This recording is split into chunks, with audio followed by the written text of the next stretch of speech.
You ever have one of those moments that starts out so normal it's almost boring and ends up gutting your reality like a fish? Mine was a Tuesday. I was in the middle of a Zoom meeting, half listening to our operations director drone on about budget reallocations, when I noticed Mason's iPad lighting up on the kitchen island behind me. It was one of those family text chain notifications. He never changed the preview settings. Rookie move.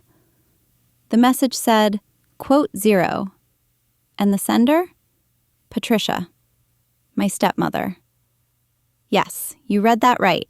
Not some rando, not a coworker, not even a forgotten ex. My stepmother. The woman who married my father when I was 17. The woman who gave me a damn monogrammed apron last Christmas. The woman who always complimented Mason's cooking and touched his arm just a little too long. Patricia, queen of passive-aggressive holiday cards and overpriced Botox. I stared at that message like it was a hallucination. Like if I blinked hard enough, it would morph into something innocent. Maybe it was a weird autocorrect. Maybe it wasn't my Patricia. But no. There it was. The contact photo I'd helped her set up last year. A filtered headshot where she looked like a motivational speaker who does wine tastings on weekends. The message was real. The iPad had been synced to his phone months ago when he lost everything on a hiking trip, and he never unsynced it. Typical. I didn't say a word. I just calmly ended my Zoom call, muted the laptop, and walked into the bathroom where I stared at myself in the mirror. That's when the shaking started. My hands were vibrating like my body didn't know how to hold the betrayal. But I didn't cry. I didn't scream. I smiled. Because in that moment, that second of stillness between heartbreak and rage, I realized something bone deep. They thought I'd never find out. And if I did, they thought I'd fall apart. Which meant they underestimated me. Oh, sweet Patricia. Oh, stupid Mason. You never saw me coming. The first rule of cold revenge? Never let them see you melt.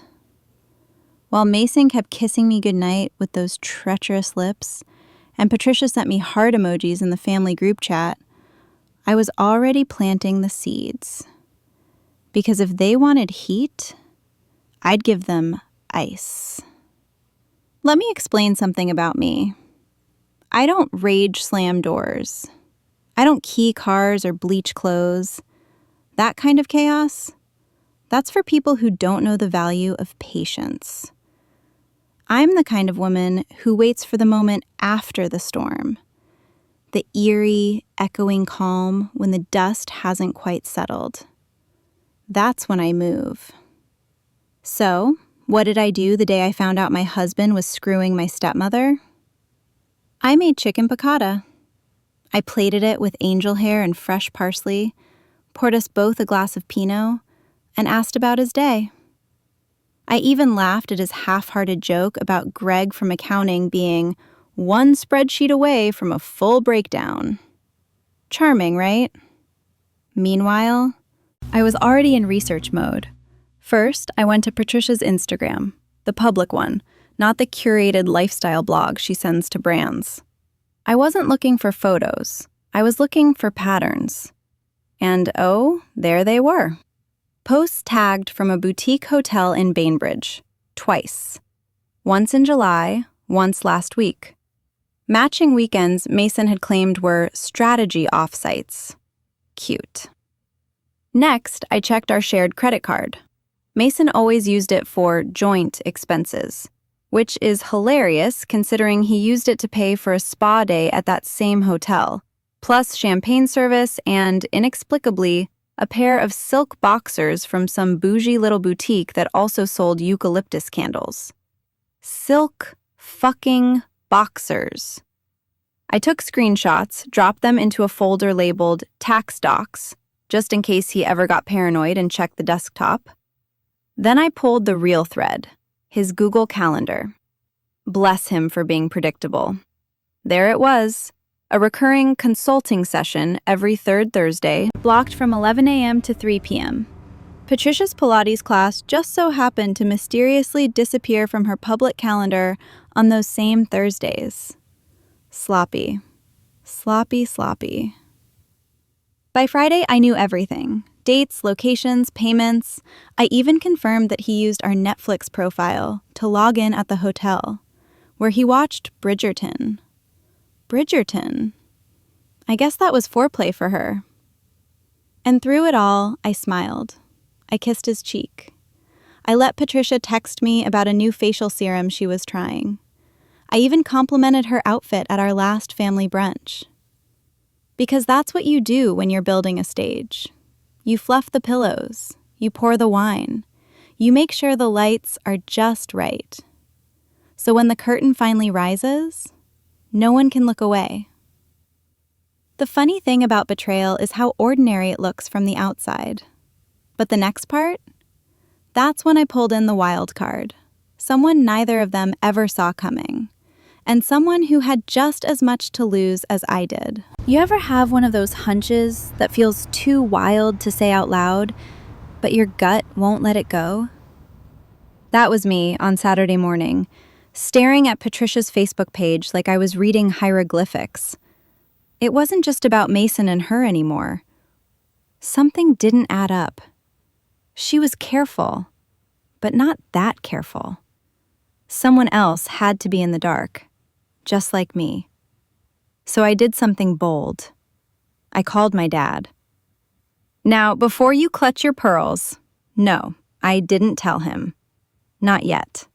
That man built half of Spokane's strip malls with his own hands and still thinks group therapy is a cult. But I needed context. I needed to know what he didn't know. He picked up on the second ring. Pumpkin! Long time! Everything okay? Yeah, just thinking about getting the family together for a dinner next week, I said casually, sipping coffee like my blood wasn't boiling. Is Patricia around? He chuckled. She's at her sister's this weekend. Girls' trip. Liar.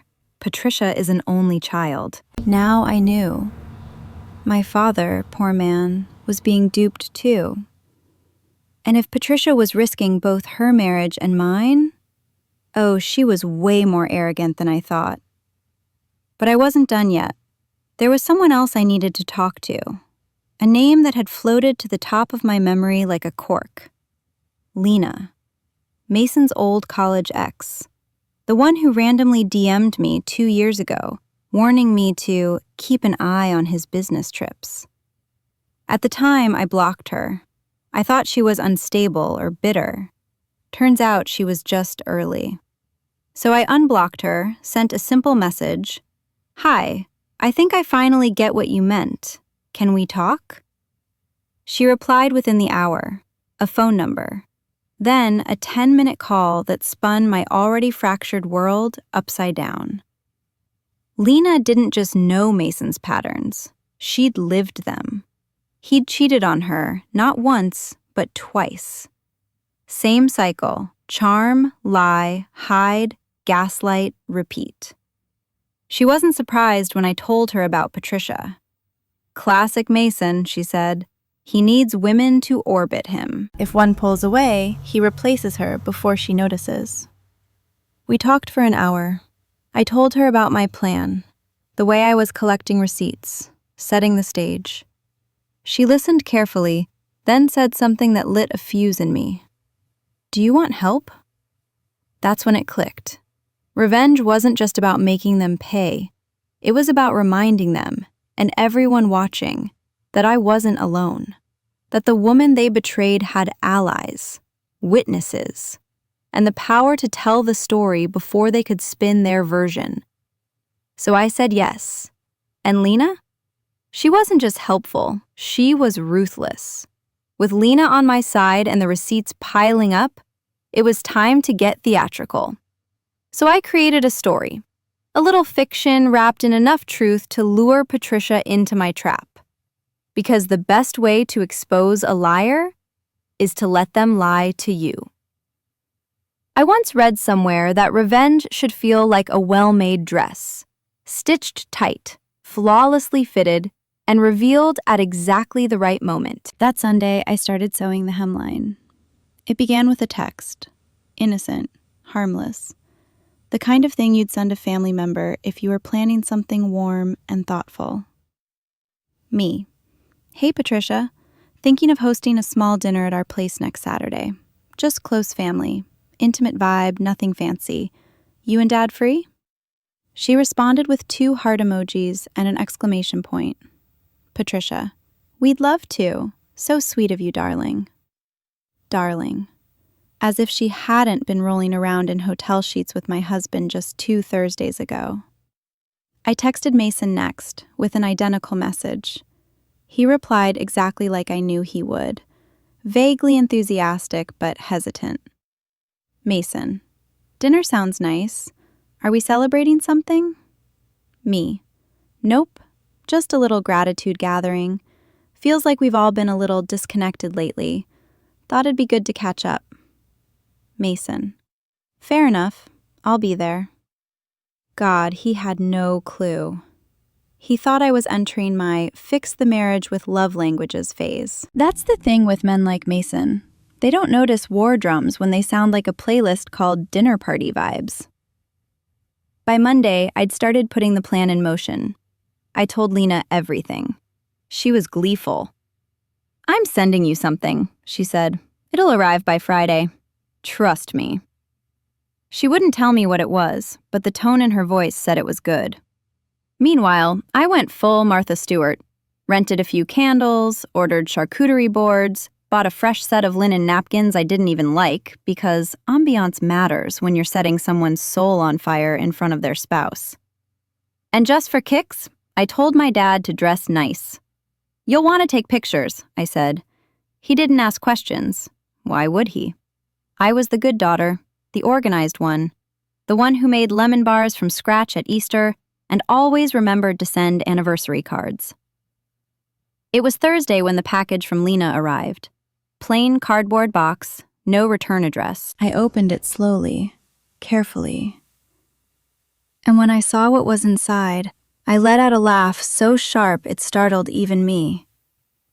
It was a framed photo of Mason, in a bathrobe, at the boutique hotel, leaning in to kiss Patricia, face blurred in the mirror but unmistakable. The timestamp? The exact weekend Mason had told me he was at a leadership seminar in Portland. Lena had a friend who worked front desk. Apparently, Mason wasn't nearly as discreet as he thought he was. I placed the frame in a gift bag with a white ribbon and slid a small tag onto it. For Patricia, a memory you'll never forget. It would sit at the head of the table, right next to the roasted chicken and the wine she once said tasted like summer in Provence. And me? I'd be pouring. The dinner party was set, the guest list confirmed, and the house? Immaculate. What none of them knew, not my father, not Patricia, and definitely not Mason, was that the main course wasn't on the table. It was them. Saturday came draped in perfection. The kind of day that looks like it came straight out of a Hallmark movie. Soft golden sunlight, birds chirping, a slight breeze that made the curtains flutter like they were in on the plan. I vacuumed, I lit candles, I set the table with the precision of someone hosting her own public execution. Except this time, the guests of honor didn't know they were the ones being executed. Mason arrived first, right on time, 6 p.m. sharp, wearing that smug husband smile and a bottle of Pinot Grigio I knew damn well he'd swiped from the break room stash at work. Smells amazing, he said, leaning in to kiss my cheek. I let him, barely. You're early, I said sweetly, which is perfect. He glanced at the table. Is this linen? You notice the dumbest things, I replied with a grin. He laughed like I'd just told a joke. Oh, honey, you're the joke. At 6:08 p.m., the doorbell rang.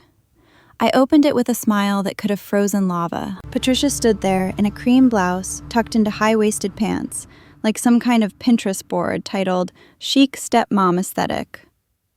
My father was next to her, unsuspecting and adorable in his navy blazer. "Smells incredible," she gushed as I hugged her.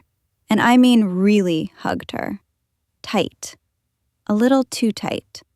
Just to whisper in her ear, "I hope you're hungry for the truth." She pulled back, blinking. "What?" I smiled. "I said I hope you brought the wine." Dinner started normal. I carved the chicken, passed around the asparagus, poured glasses of a Sauvignon Blanc Mason once said tasted like soap, but Patricia loved. Fitting. We talked about nothing. Weather, work, Gad's retirement plans. Patricia asked if I'd considered hosting Christmas this year, like I hadn't already decided she'd be spending hers with a court summons. Then came the gift.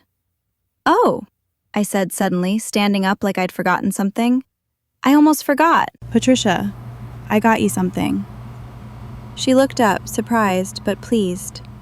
"Oh? For what?" "For being such an important part of our family," I replied. I handed her the gift bag. She took it with that forced grace she does, the one where she pretends to be touched even when you know she's calculating the resale value. But the second she pulled out that framed photo, silence. Her smile twitched. Mason dropped his fork. My dad squinted, confused. "What is that?" Patricia's hands started to shake. "That," I said calmly, taking a sip of wine, "is a picture from the Willamette Boutique Hotel, room 307. You know, the one Mason said he was staying in during his leadership seminar." Patricia swallowed. Mason tried to speak. "This isn't—" "Don't," I snapped, eyes locked on him. "Not unless you want the slideshow version." He froze. My dad turned to Patricia. "Is this a joke?" She looked at him. I don't know what this is." "You don't?" I cocked my head. "Because there's also a charge on our card for champagne and silk boxers.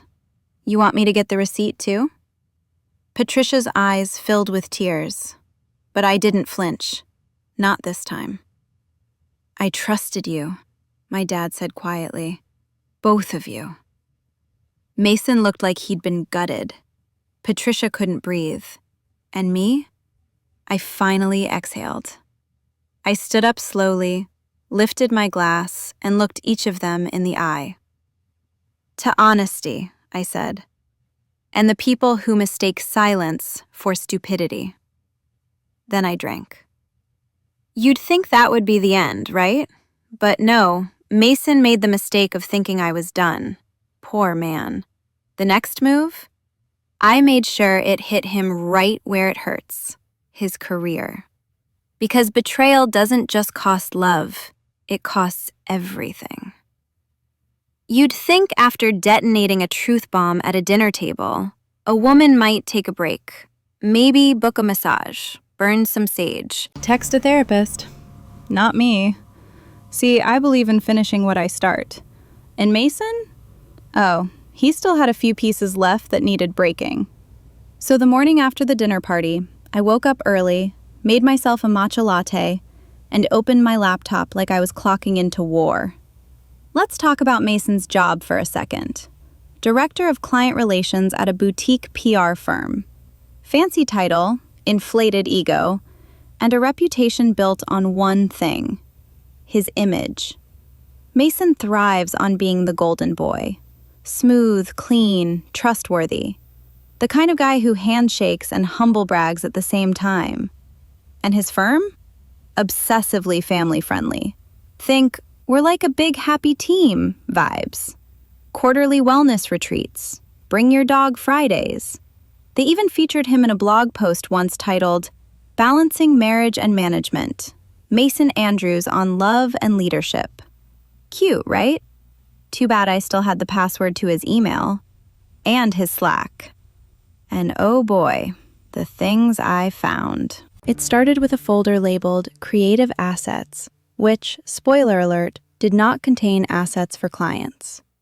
No, it was full of poorly labeled screenshots, messages, and some very unfortunate photos with timestamps, including one of Patricia in his office wearing a company hoodie and not much else. I stared at that one for a long time. Not because I was shocked, I wasn't, but because it made everything feel so stupidly small. Like the whole world had been reduced to bad lighting and worse decisions. But that's when I saw it. A Slack thread titled Creative Sync, a private chat between Mason and Patricia, where they literally role-played their affair as executive mentoring. Like this was some twisted HR fantasy instead of two married people playing Twister with morality. You know what I did next? I copied everything. Screenshots, timestamps, email logs, even a security cam still from the office that Lena helped me pull, showing Patricia leaving after hours. I dropped it all into a zip folder and gave it the most HR-friendly title I could think of. Potential Code of Conduct Violation, for review only. Then I drafted the email. No emotion, just pure surgical clarity. 2. Compliance@masonscompany.com. Subject: Anonymous concern. Conduct violations. Director of Client Relations. Message: Please see attached documentation regarding inappropriate behavior involving Mason Andrews and a non-employee frequent visitor. All screenshots and timestamps included. Suggest a quiet internal investigation to protect client-facing reputation. Best, a concerned insider. I didn't even hesitate. I hit send. And just like that, I torched the foundation Mason built his career on. One quiet, carefully packaged scandal at a time. Because cheating on your wife is messy. But doing it on company property? That's just stupid. By Wednesday, Lena texted me. They pulled him from a client pitch. HR meeting at 3 p.m. You did it. I didn't respond. I just smiled, sipped my wine, and bookmarked his company's careers page, just in case he started reapplying under a new name. With Mason's world cracking beneath his feet, I turned my focus to Patricia. And trust me, I hadn't forgotten her. She wanted to play family? Cool. I had one more seat at the table to rearrange, and this time, I made sure everyone was watching. So, how do you uninvite someone from your life after they've already pulled up a chair, stolen your silverware, and slept with your damn husband? Answer: publicly. And with dessert. Let's talk about Patricia. After the dinner party bombshell, she went full ghost mode. No calls, no texts, no rambling voice notes about skincare serums or overpriced throw pillows. She didn't even try to reach my dad, which told me everything I needed to know. She wasn't sorry. She was strategizing. So I decided to beat her at her own game. Again. I called my dad the following Sunday and invited him to lunch. Just the two of us. Neutral ground. His favorite brunch place, the one with the overpriced eggs Benedict and lemon ricotta pancakes. He arrived looking 10 years older. The betrayal had hit him harder than he'd admit. Men like him don't fall apart. They quietly erode. He didn't touch his coffee, just stared at it and said, "I still don't understand how I didn't see it." I reached across the table. Because you trusted her, and you weren't supposed to be suspicious of your wife. He nodded slowly. "Is it true?" he asked. "Everything?" I didn't sugarcoat it. I told him what I'd found. The emails, the hotel stays, the receipts. I told him Patricia was lying to both of us. That Mason wasn't a moment of weakness. He was a recurring booking. Loyalty wasn't bent. It was broken. Dad didn't say much after that, but I could see it in his eyes, the shift. The realization that love, when misused, can become a weapon. And Patricia had wielded it with surgical cruelty. "You know," he said quietly, Your mother always said I wouldn't see a snake until it bit me. I sipped my mimosa. Well, she wasn't wrong. Now here's the part I didn't tell him, the part I saved for the final act. That Wednesday, I showed up to my father's office with a manila envelope and a flash drive. He still kept an assistant, Margot, loyal and slightly overpaid, who adored me. I gave her the materials and said, "Please make sure he gets this before Friday, privately." Inside the envelope, everything Patricia had tried to keep buried. Affair timelines, screenshots, financial transfers Mason had made to a joint card she used, including charges that didn't align with her spa weekends. Oh, and one more thing. A printed message from a burner email Patricia had used to send Mason. A list of gift ideas for our anniversary getaway. Tacky jewelry, edible massage oil, and, no joke, matching silk pajamas. Again with the silk. These people had zero creativity. The subject line of the email? Can't wait to be alone with you again. That flash drive? It also included an edited slideshow set to Unforgettable by Nat King Cole. Because if I'm going to ruin someone's carefully curated life, I'm going to do it with a soundtrack. On Friday, my dad called. He didn't say hello, just, "Thank you for not hiding it. I'm calling my lawyer on Monday." I said nothing. Just let that moment hang in the air, like a portrait finally straightened on a crooked wall. Because here's the thing about family. You don't get to destroy it and still be invited to brunch. Patricia was officially out of our lives, of our family, and if I had anything to say about it, out of that smug, self-righteous identity she'd wrapped herself in for years. You'd think I'd feel victorious, right? But the truth is, revenge isn't always a party. Sometimes it's a quiet room, a signed affidavit, and the echo of your own strength. Still, I had one last card to play, and I was saving it for Mason's birthday. Mason's birthday. Once upon a time, I threw him surprise parties, booked last-minute dinner reservations, and even commissioned the custom cake shaped like a whiskey bottle with Director of the Year written in gold icing. This year? Let's just say the candles weren't the only thing about to get lit. I didn't pick this date by accident. Mason is the kind of man who thinks birthdays are a spotlight, his personal holiday where the world stops spinning to kiss his ring. He always made a spectacle out of it. Instagram posts, stories, curated brunches with close friends who somehow always included a few women he conveniently forgot to mention to me. This time, I was going to give him a gift he'd never forget. And I started with RSVP cards. Yes, I threw him a party. A real one. Booked a private room at a rooftop lounge downtown. Invited a curated guest list of his coworkers, mutual friends, old college pals, even his mentor, Todd, who once told me I was the smartest thing Mason ever did. You know who didn't get an invite? Patricia. Though I made sure she'd hear about it, and more importantly, what happened there. On the surface, it was everything Mason loved. Sleek black decor, signature cocktails, and a curated playlist that made him feel young and important. I even wore his favorite dress, red, the one he bought me after our trip to Napa and said, "You look like something men write songs about." It felt fitting. I was about to become the chorus. The night started smooth. Champagne flowed. Mason soaked up the attention like a houseplant in spring. Everyone was telling stories, laughing too loud, clinking glasses. He kept grabbing my waist like we were some power couple, and I let him.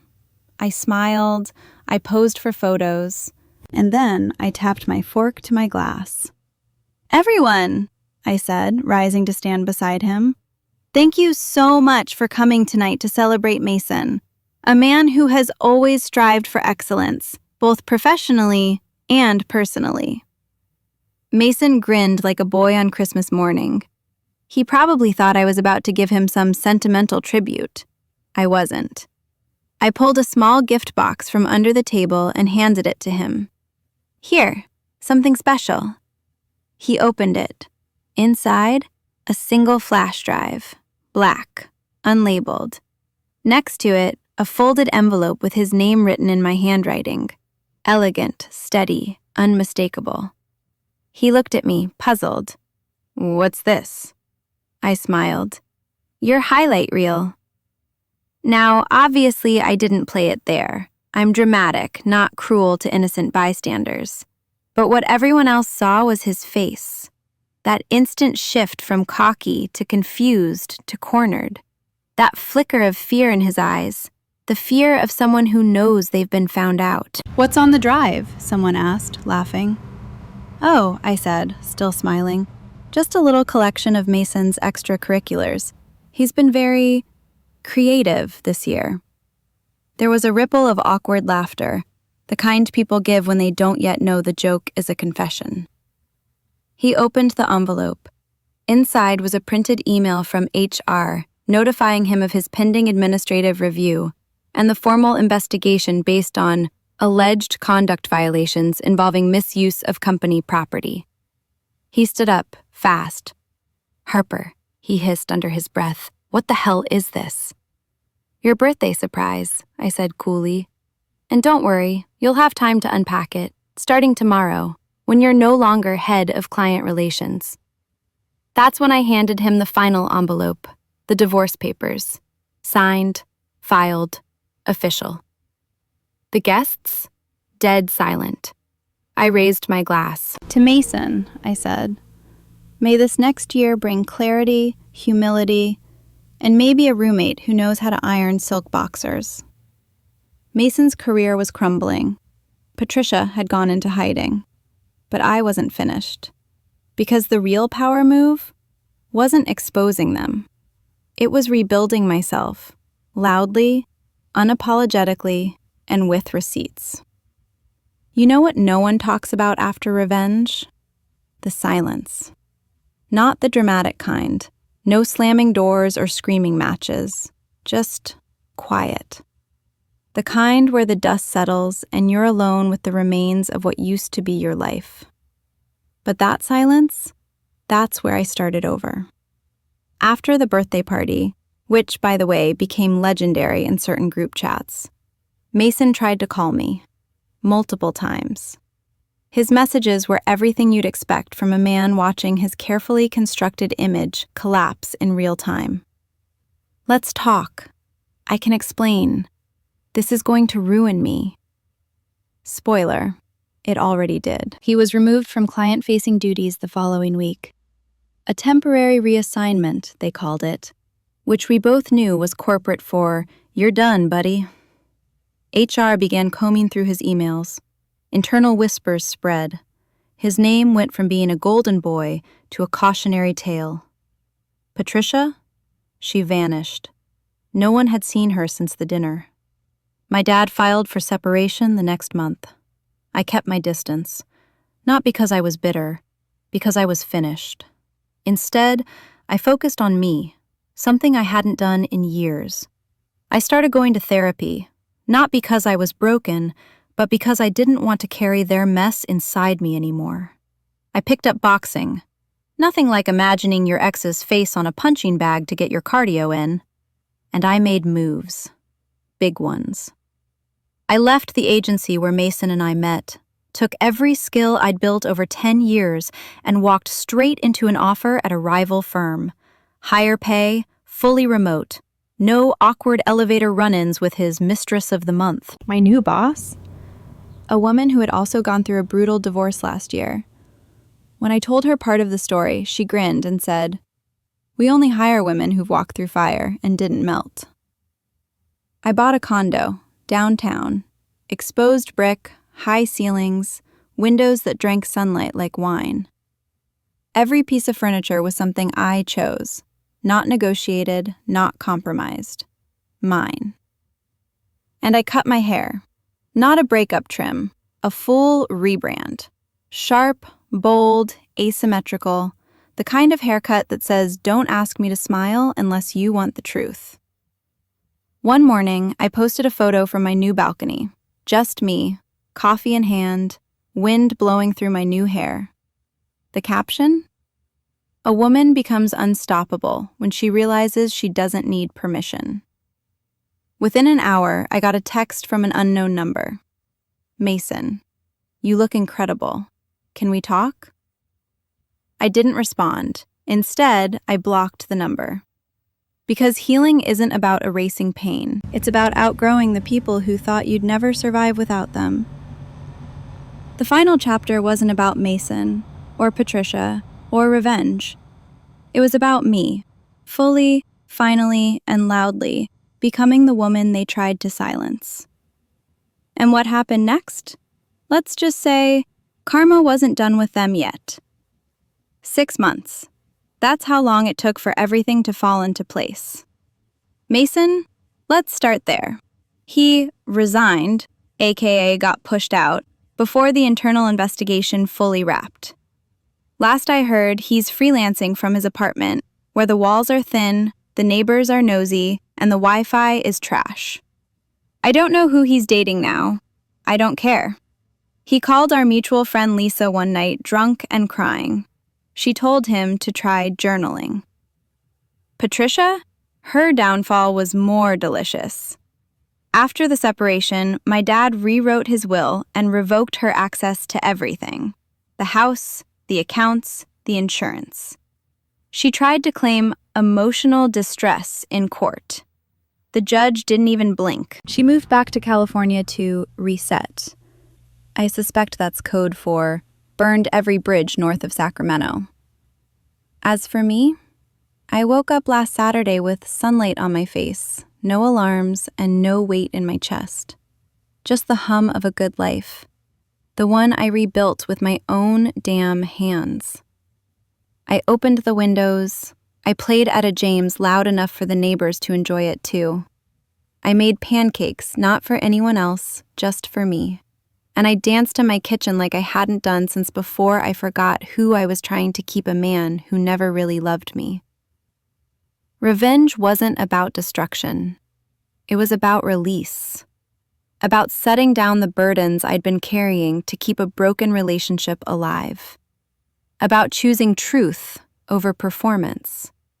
About walking away with nothing but my name and realizing that was more than enough. But if you're wondering whether karma still had a sense of humor, she did.